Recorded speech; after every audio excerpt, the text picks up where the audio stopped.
Walnuts raw, excellent. Apples, excellent.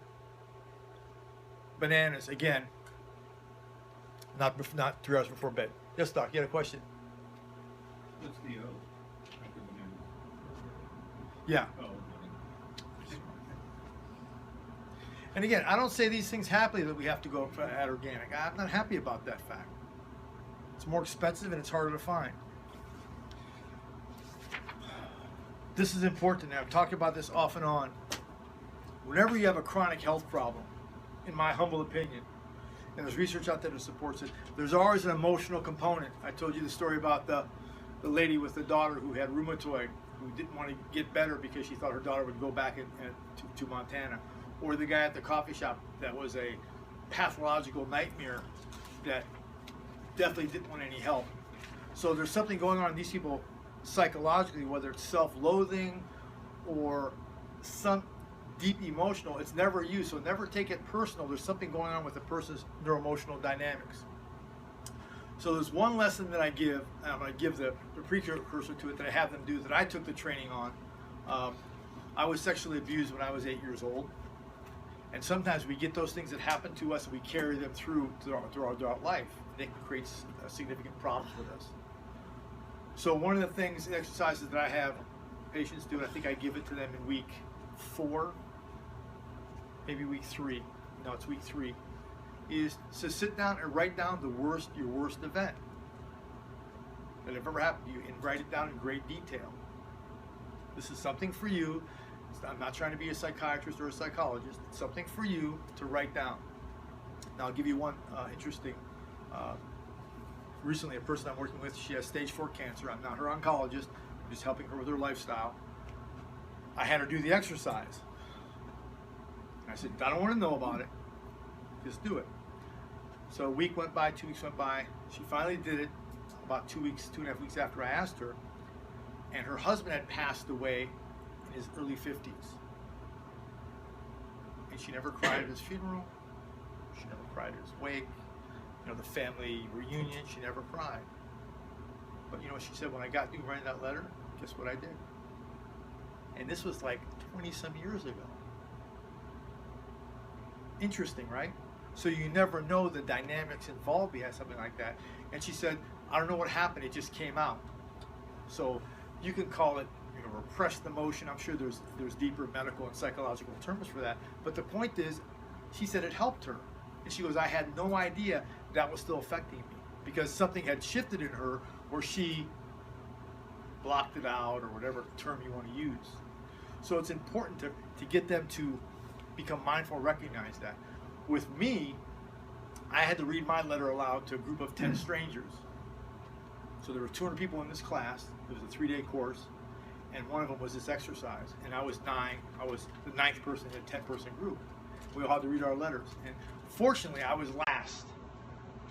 And by the time I got to reading mine, I was so embarrassed about how trivial my sexual abuse was compared to the people in the group that I was embarrassed to read it. But I'll tell you what happened. After she had everyone read this letter, everyone cried, there's tissues around. You know, some people, there was horrendous stuff happening. Mine was a scale of a 2, we were a 10 plus. She had to reread the letter again. By the 3rd or 4th reread, guess what you heard in the room? Laughter. Laughter at the bad experience, because what had happened was they had made that experience mean so much in their life that it's still traveling with them. Me, was 8 years old, and I think at the time I was in my mid-30s. So here I was dragging that with me for 20 some odd years, and each time that story goes around in my mind, guess what happens to it? It gets what? It's like a fish story. It gets bigger. Made a huge difference. So I incorporate that in my Lean Body 360 program. Makes sense. Some people, it may not affect them so much, but they have to, it's all within themselves, and you begin to retrain them. And once you begin to look at these aspects beyond food and beyond dieting, they realize that, hey, this doctor or this program is really addressing some subtle issues that no one has ever talked about ever. They all have something. Trust me, they all have something. Whenever someone is eating themselves into poor health, and if you ask anyone with obesity or chronic type 2 diabetes that's major drug medications, and you ask them, do you think you're healthy? I guarantee they'll say, no, I don't think I'm healthy. then the next question is, why aren't you concerned about it? Why aren't you doing anything about it? They usually sigh. I don't know. There's something in their subconscious that's pushing that. Risk versus reward. So one of the things that we do, and this I got from Deepak Chopra, is what are we mindful of? What's the risk of what we're doing, and what's the reward if we don't? So the risk is, if you let your health continue to go down the negative pathway, is obviously poor health, but also if you have a family, what about your kids and what about your wife? And you try to get them to realize anything they can to latch onto for motivation. Because vanity, I know a doctor said something, we're in LA, so vanity is all the rage. It doesn't last with this type of work. Or fitting into my dress size for my high school prom and 20-year reunion in 2 weeks or whatever. It's not enough. It's seeing my grandkids, seeing my daughter have, get married, whatever it is. That's what we have to get them to grab onto. And I can almost guarantee you, when doctors begin to take this approach, it changes the whole mindset of the patient. Because remember, a lot of the stuff that's in my book and that I'm teaching here, it's kind of known, low glycemic for most people. You guys are getting it now. But how do you get people to, remember, take passive support and actively put it to play? That's the real key. It took me a number of years, but I figured out how to do it. Most, won't get all successes, but if you can get 8 out of 10 people moving forward, that's a pretty good success rate. Where's the person at? This could be number 1 or it could be number 3. We were talking earlier with a doc with juicing and these other things. I would love everyone to start juicing and eating organic and all the things that we know are good, but how reasonable is that? Not reasonable. I haven't ate organic today. I've had coffee today. I have some negative things. But what can we do for where they're at? Someone that's sick, chronic health problems, MS, whatever it is, where are they at and where can we lead them to over time? And if we meet them where they're at, we give them just enough and we start getting traction. All of us have done something in our lives that we went into it tentatively, we got some positive actions and we went to it more. Now we're kind of devotees, or that's what we want to do. This is no different, especially you start dealing with chronic health problems and wellness issues. Because remember, the media is against. It's against resolving type 2 diabetes. It's resolving, helping, significantly a type 1 or genetic disorder.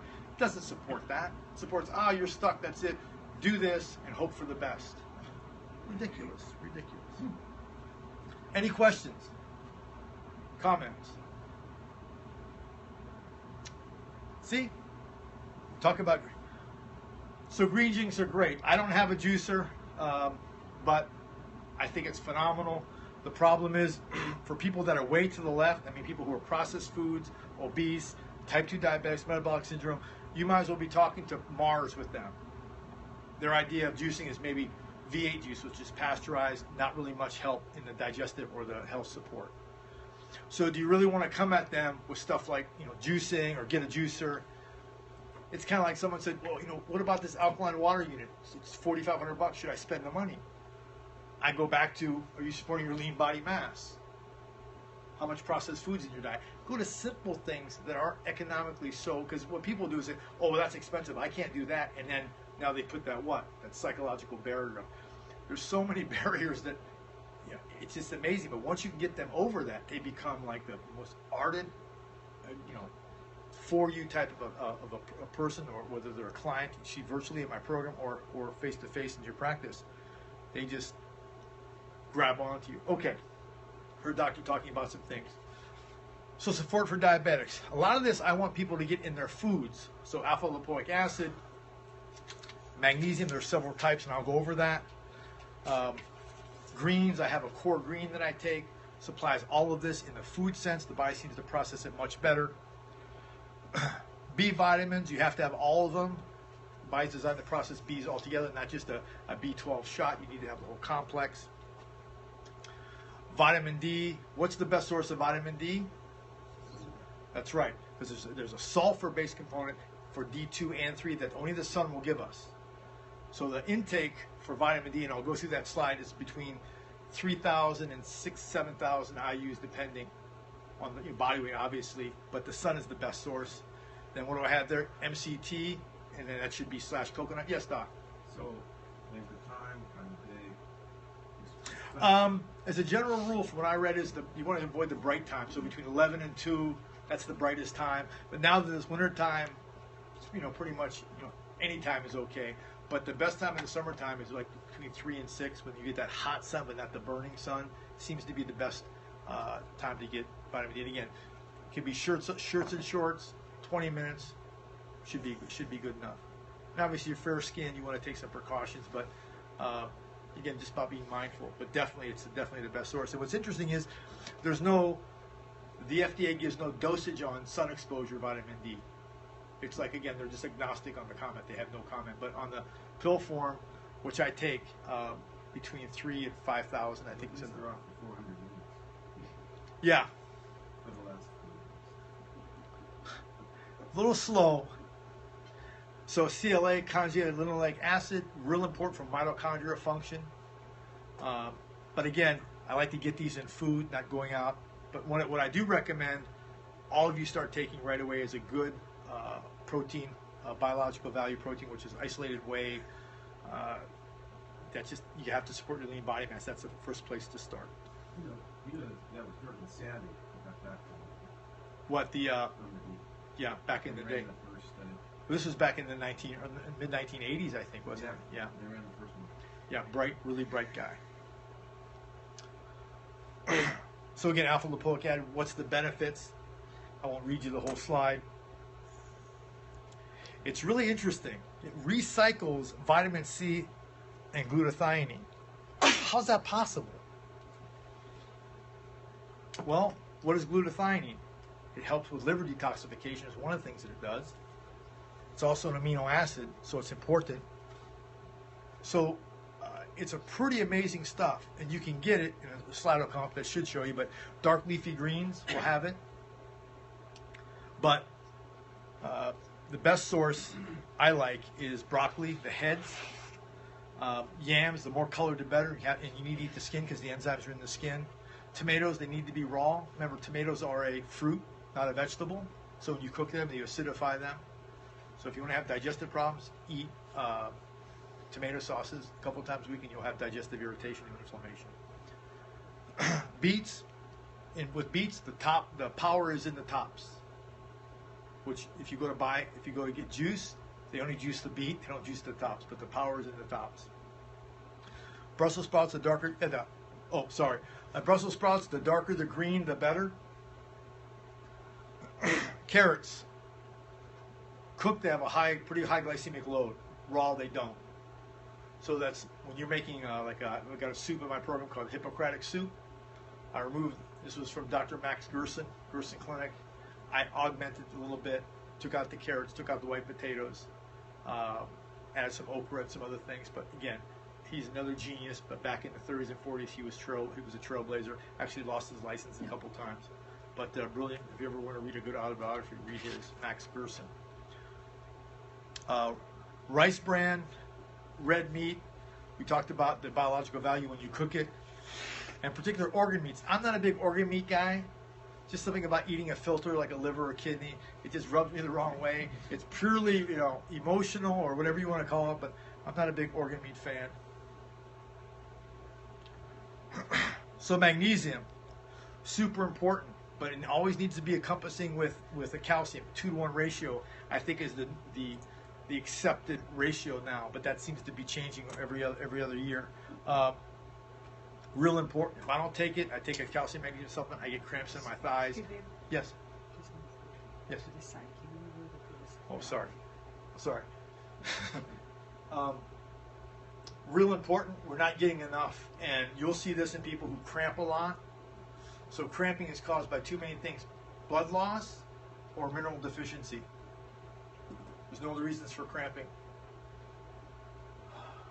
Look at that, building block for RNA and DNA. So you think magnesium has a lot to do with our genetic potential? Absolutely.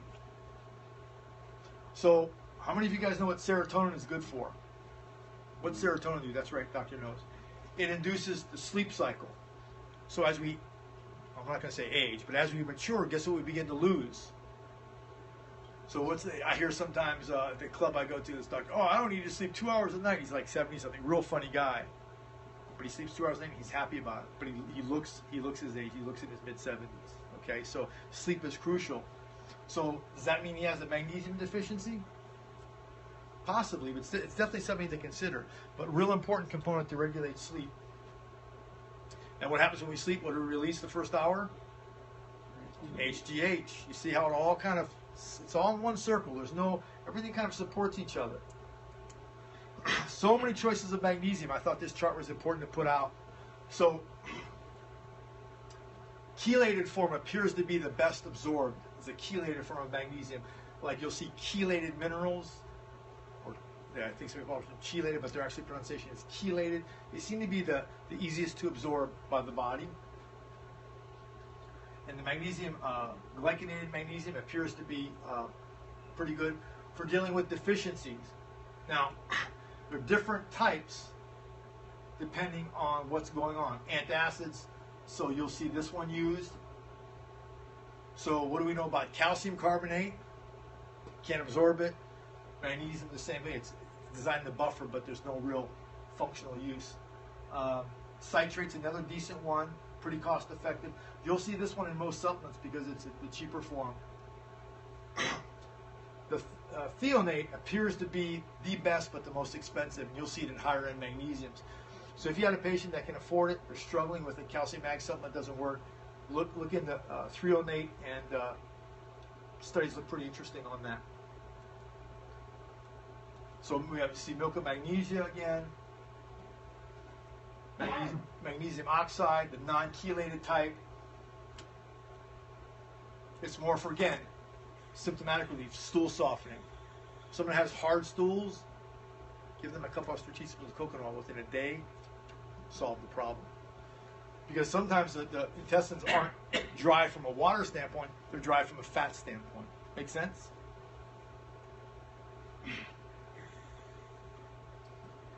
Again, goes back to what? Diabetes again. See how it all comes full circle. Higher magnesium intake reduces risk of impaired glucose and insulin metabolism, and progressive from pre-diabetes to diabetes in middle-aged Americans. So nutrition plays a huge role, but they're saying magnesium. Now, does it play a role because of magnesium deficiency, or does it play a role because it reduces serotonin production, which interferes with sleep? You see how it's a kind of a double-edged negative sword?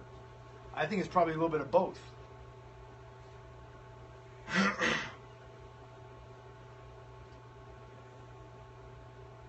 Outside of testing intercellular levels, there's no easy answer, but from what I'm seeing out there, there's a couple companies, it's a 2-to-1 ratio, 2 parts calcium, 1 part magnesium. That's a best guess because there's no definitive number on that. But you should always take it mixed. That's for sure. And you'll see 3-to-1. You'll see calcium, magnesium with B vitamins. You'll see different ways. And you know what's nice is you really can't go wrong. You'll know. I know within a half hour after getting a thigh cramp. But since my MUA, I haven't had one. But it helped. Okay, B vitamins, you hear all the rage. Patients will come in, oh, I got a B12 shot today. I feel great. Well, you need all of them. That's why there's B what? Complex. You need all of them to really, for the metabolic system to be appropriately supported, not just one. So if you're going to do a B12 shot, great. Make sure you're taking a B complex orally to support that. So B1, pretty familiar with that. Found in cereals, rice. What kind of rice? White or brown? Okay. Because the B vitamins are in the husk. That's correct. Fortified cereals and pasta. Just understand that fortified cereals, they don't always put all the vitamins back. They maybe put, they take out 12, they may put back 2 or 3. I don't know what the actual number was they have in order to use fortified, but it's rarely what they start out with. So again, we go back to what? Dark leafy greens, fenugreek, spinach. I don't care for fenugreek, but spinach is okay. Lettuce, the darker the better. Iceberg lettuce, don't even have it in your fridge. All it is about 60% water. Hard to digest, digestive irritant. Cabbage, the darker the better. Asparagus, obviously. Soy foods, but they need to be what? Fermented, except milk. So milk, remove that, I would. But edamame and fermented soy appears to be okay. Tofu is okay. The research says it appears to be okay. Pork, ham, nuts, and nuts need to be what? You guys are smart. Riboflavin, some of the best sources of riboflavin are chicken, fish, eggs. See, eggs keeps coming back into a lot of things. So what's the media trying to teach us about eggs? Oh, they're bad. Unfortunately, you can taste the difference between a commercial egg and an organic egg, and I'm not happy about that, but you can taste the difference. And where do you see, again, you'll start seeing this over and over again, nuts. But a lot of research doesn't define raw or roasted. And you can actually go online and find out some interesting comments on, well, roasted seems to be okay. I'm just not in that camp. There's two sides of thought. So green leafy vegetables like spinach, broccoli, they're again, the powerhouse comes back in. Broccoli, asparagus is back again. So as a general rule is, go back to my Ayurvedic roots, or my Ayurvedic training, the darker the vegetable, the more colorful, the better. That's generally a pretty good rule to go by. So B3, niacin. I once was on a niacin kick. How many of you see patients take niacin and they get a what? Peripheral flush. Supposedly that's testing the peripheral blood supply. And the higher dose you take, the better your peripheral blood supply. So I was up to like 1,500 milligrams in a shot, and I like the feeling. I haven't done it in a while, but I've had patients take 5 milligrams and go berserk, and usually that means their cardiovascular system is not very healthy. Because obviously you want to do some objective testing for that, but that's a general rule. So there's the B3, the niacin, which is the flushing, then there's the nicotinamide, which is the non-flushing. So again, we go back to protein sources. So you see how vegetarians, they have to eat legumes, but the problem with legumes is you're also eating carbohydrates, and the protein intake isn't that great. So vegetarians, as a general rule, have a very high what? Carbohydrate diet. Healthier, but still carbohydrate diet. So meeting their lean body mass requirements is difficult. Not impossible, just difficult. B6, can we go back to beans? Same thing holds true. The more colorful, the better. So black bean or lentil, colored lentil, things of that nature appear to be more nutritionally dense. B12, cobalamin, we talked about that. You know, red meat keeps popping up a lot. Eggs keep popping up a lot. Biotin. Here's another myth. Remember the show Rocky where he was drinking those raw eggs?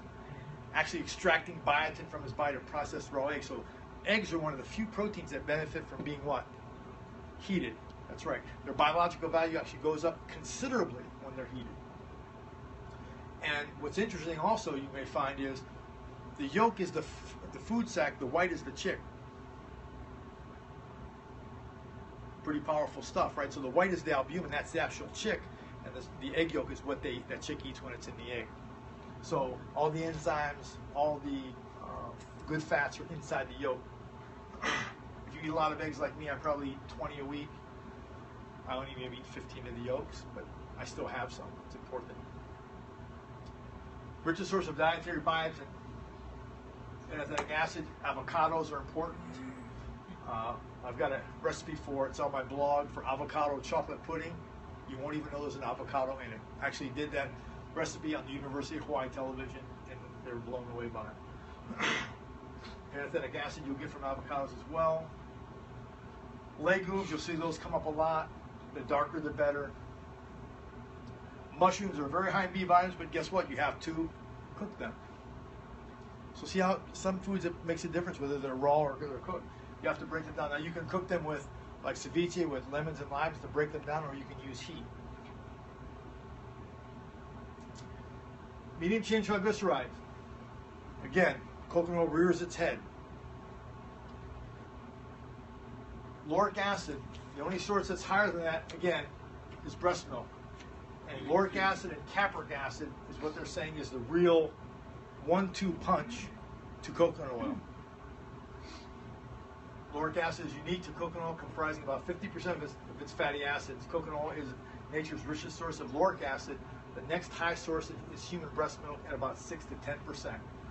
50% in coconut, 10% max in breast milk, because breast milk has to do so many other things, right? So again, they'll sell MCT oil, and it sounds more convenient, but once you compare MCT oil with coconut oil, it's totally lopsided. Coconut oil has so many other benefits. Antiviral, antibacterial. My daughter gets a cut, I clean it, coconut oil. The only lubricant in our house for skin, coconut oil. You do something called oil pulling, where you swish your mouth for 10 minutes with coconut oil, has some benefits. It's getting more notoriety now, and the notoriety is justified. Conjugated linoleic acid. You'll see this a lot in the fitness realm, all to help the mitochondria generate more energy. Also, fat metabolism is important too. I don't know where you can get kangaroo meat though, but I thought I would put that up there. I think it must be an Australian study, huh? But what's interesting is grass-fed beef. I looked this up. Who knows what silage is? Silage. Pardon. Usually has to do with the grains in the silo. It's the remnants of the bottom of the waste. It could be plastic. It could be. I mean, the definitions vary. So, 50% of the hay and silage, is it pronounced? Silage. Silo. Okay. So not good. So what they found was grass-fed. So whenever you can get grass-fed beef from a factual research nutritional basis, it's healthier. So they're more older, eating grass. So at the end, they're still giving up their life to feed us. But the point is, the research says the grass-fed. So always ask. People say, well, my grocer doesn't have that. Keep asking, because if they want your business, the best support, and this is where I kind of think of Gandhi, of the resistance to nonviolence, non-financial support. Just don't support them. If they're not going to follow your lead, don't support them. So this goes with dairy products as well. Now, I talked earlier about commercial dairy having a very high bacteria count coming out of the udder here. And the American Dairy Association is trying to raise that number, and that's unfortunate. So that's one reason I don't recommend eating commercial dairy products. If you want your calcium, you can pull the research on states with high dairy intake and osteoporosis and osteopenia, and they'll give you a heat map. And it's all in Wisconsin. All the big dairy states have the highest cardiovascular issues, osteopenia, and osteoporosis, unfortunately.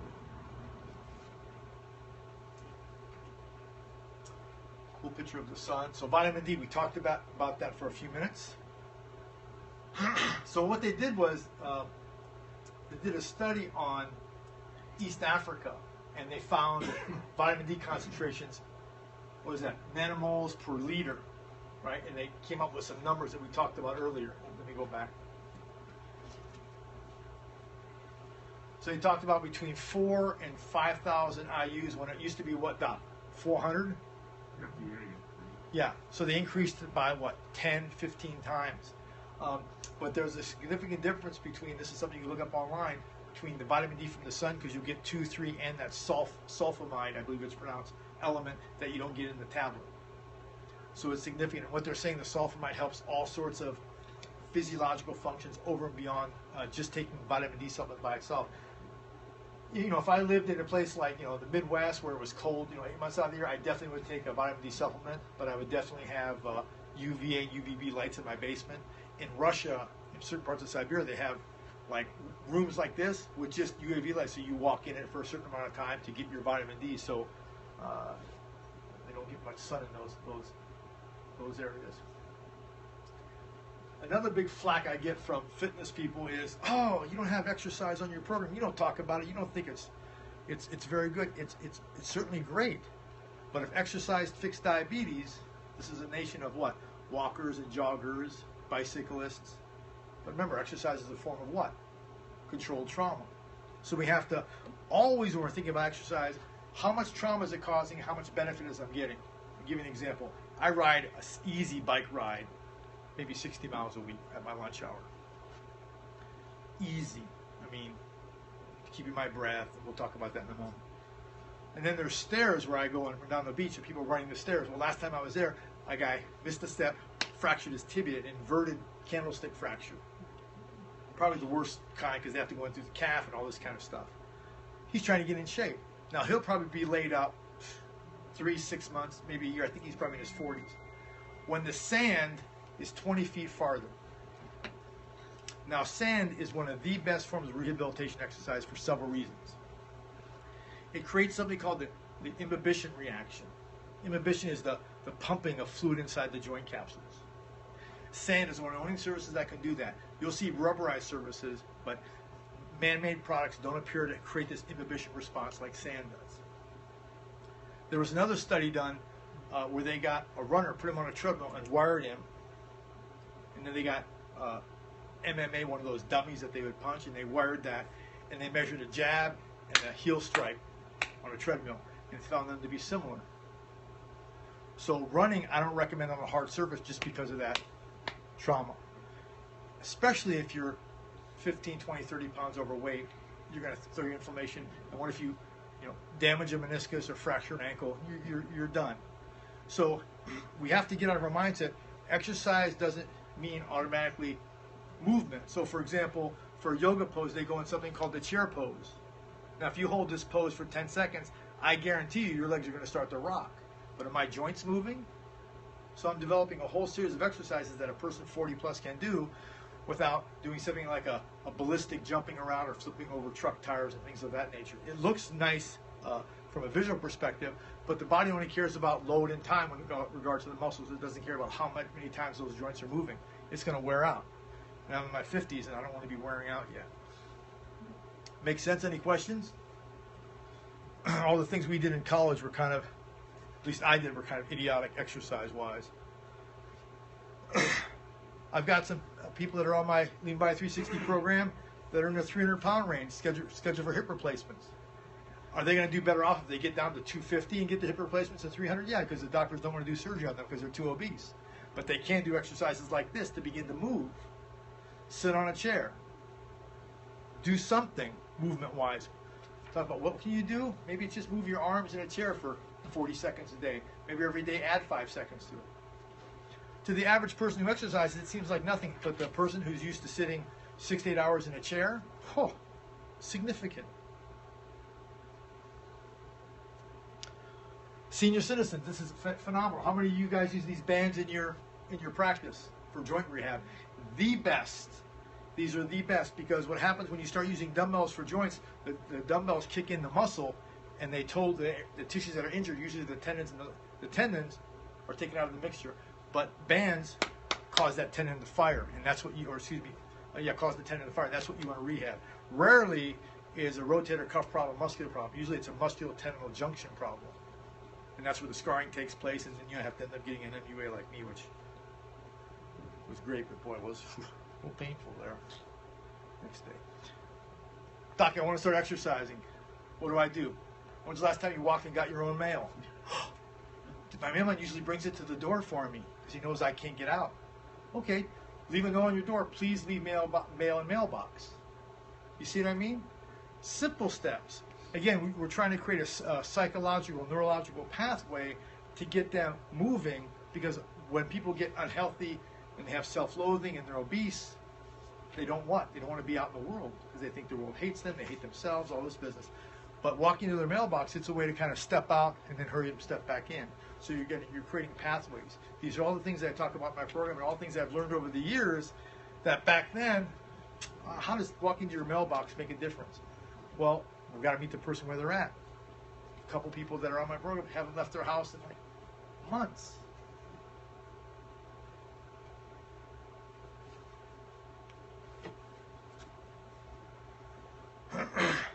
Again, this will come in my mind more and more. You've got to remove all the obstacles. So if you guys want to get into wellness medicine or support a diabetic, remember, not treating their diabetes, to support their low glycemic, low load foods. You cannot make it, because initially when they listen to what you're saying, they're listening for all the reasons to do what? Say no. Whether it's a chiropractic patient, medical patient, it doesn't matter. Because a lot of them, by the time they've gotten you for chronic problems, have done in their minds, they've done everything already. They've been there and done that. I've been on the national programs. I've boxed my lunch. When they start seeing that you're not doing any of that stuff and you're getting phenomenal results, now you've got an ear. Okay, we'll go through protein pretty quick. How are we doing on time? I'm about half an hour. Okay.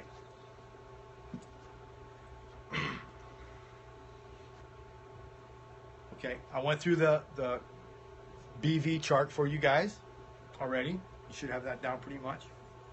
So here's the numbers. I'm giving you guys this and also giving my live viewers this number. You can obtain this number. Now, these are the calculations you want to do.